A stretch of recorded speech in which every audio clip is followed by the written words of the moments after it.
going to take you now to the Pentagon for a Defense Department briefing. Officials are expected to discuss the identification of the person suspected of leaking classified documents. Let's listen. Into unauthorized disclosures of documents appearing to emanate from throughout the intelligence community. Because this is an ongoing criminal investigation, I will have to refer you to the DOJ for any questions. This is a law enforcement matter, and it would be inappropriate for me or any other DoD official to comment at this time. And certainly when we have more to provide from the Department of Defense, we will. In the meantime, as Secretary Austin has stated, the Department is taking the issue of this unauthorized disclosure very seriously. We continue to work around the clock, along with the interagency and the intelligence community, to better understand the scope, scale, and impact of these leaks. And just as we're limited in what we can say about the DOJ's ongoing investigation, we'll be also very limited in what we can say about any of the documents themselves. And while we certainly understand the media's interest in asking questions about the contents of these documents, I will highlight that as a matter of long-standing policy, just because classified information may be posted online or elsewhere does not mean it has been declassified by a classification authority. And those of you who have been covering the Pentagon for a long time know that we're just not going to discuss or confirm classified information due to the potential impact on national security, as well as the safety and security of our personnel and those of our allies and our partners. And for that reason, we will continue to encourage those of you who are reporting this story to take these latter factors into account and to consider the potential consequences of posting potentially sensitive documents or information online or elsewhere. Separately, Secretary Austin hosted Latvia's Minister of Defense, Inara Murniece, today at the Pentagon. The leaders discussed the strength of the U.S.-Latvia defense relationship and ongoing efforts to support Ukraine. They also discussed shared security interests in Europe, including NATO's deterrence and defense posture ahead of the July NATO summit in Vilnius. A readout will be available later today. Staying on Europe for a moment, next week, Secretary Austin will travel to Sweden to meet with his counterpart to discuss security-related topics shared by our two nations. From there, he'll travel to Germany, where he and Chairman of the Joint Chiefs of Staff, General Milley, will host an in-person meeting on April 21 of the Ukraine Defense Contact Group at Ramstein Air Base. This will be the 11th meeting of the UDCG since this vital forum was established by Secretary Austin 1 year ago. The Secretary and General Milley will join ministers of defense and senior military officials from nearly 50 nations around the world to discuss the ongoing crisis in Ukraine and to continue our close coordination on providing the Ukrainian people with the means necessary to protect themselves against Russia's unprovoked and illegal aggression. And as we've highlighted before, the contact group has been instrumental in identifying, synchronizing, and ensuring delivery of the military capabilities the Ukrainians need to defend their homeland.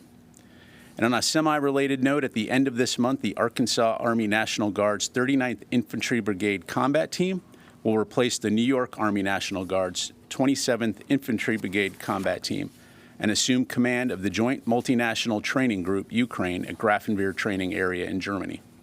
The 27th Infantry Brigade Combat Team took charge of the JMTGU during a transfer authority ceremony in August of 2022, becoming the first and only unit in the JMTGU's 8-year history to assume the unit mission for a second time. We look forward to the arrival of the 39th and the continuation of the important work to provide Ukraine what it needs in terms of training to defend itself. And with that, I'll be happy to go to your questions. We'll go ahead and start with AP Tarkop. Thank you, General Ryder. So can you confirm that Airman First Class Jack Teixeira, member of the Massachusetts Air National Guard, is a person of interest in this leaked documents case? And I have several other questions. Sure. So first of all, as I mentioned, there is an ongoing criminal investigation, and so anything related to that, I'm going to need to refer you to the DOJ or the FBI. Can you speak at all to if anyone in the Department of Defense has reached out to this airman? Do you know where he is? There are reports that law enforcement is closing in on this airman's location. So has anyone been able to reach out to him? Again, Tara, appreciate the question, but again, given that this is an ongoing investigation, I'm not going to be able to talk about the investigation or any potential DOJ actions, so I'd refer you to them.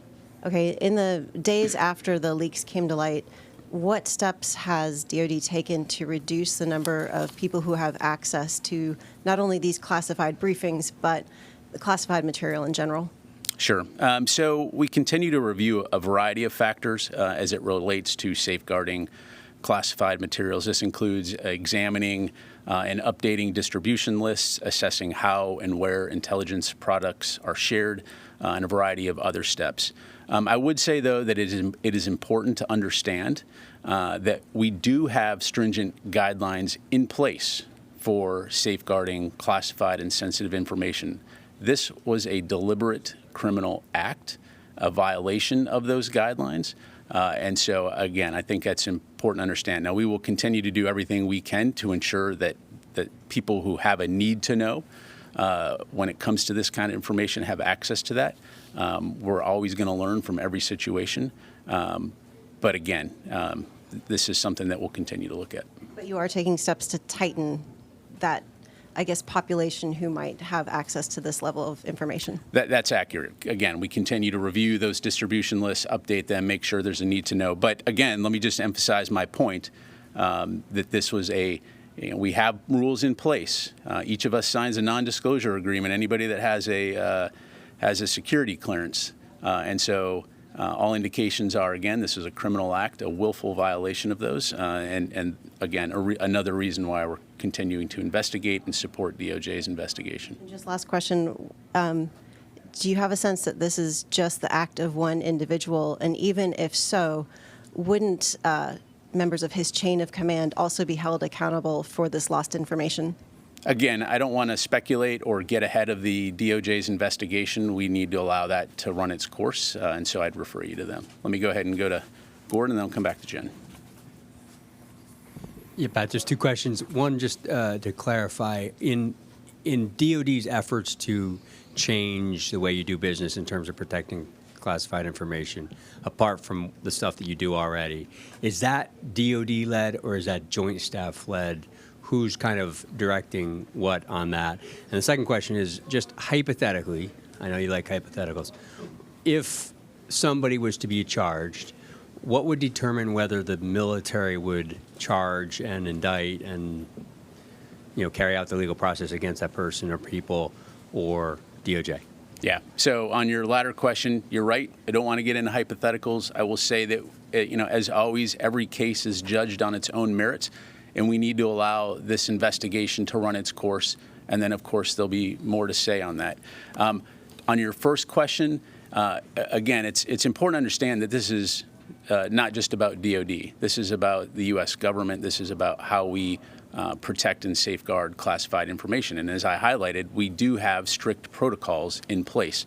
So anytime there is an incident, anytime there's an opportunity to review that and refine it, we're, of course, going to take advantage of that. Within the Department of Defense, as you've heard us say, Secretary Austin has been convening daily meetings with his senior leaders, to include the chairman, to talk about reviewing the scope and the impact of this, and also to look at mitigation measures and what we need to do across the Department of Defense to ensure that we're doing our utmost to reinforce existing policies, procedures, and rules. And if there are any areas where we need to tighten things up, we certainly will. But you've made some changes already. That's correct, as I mentioned.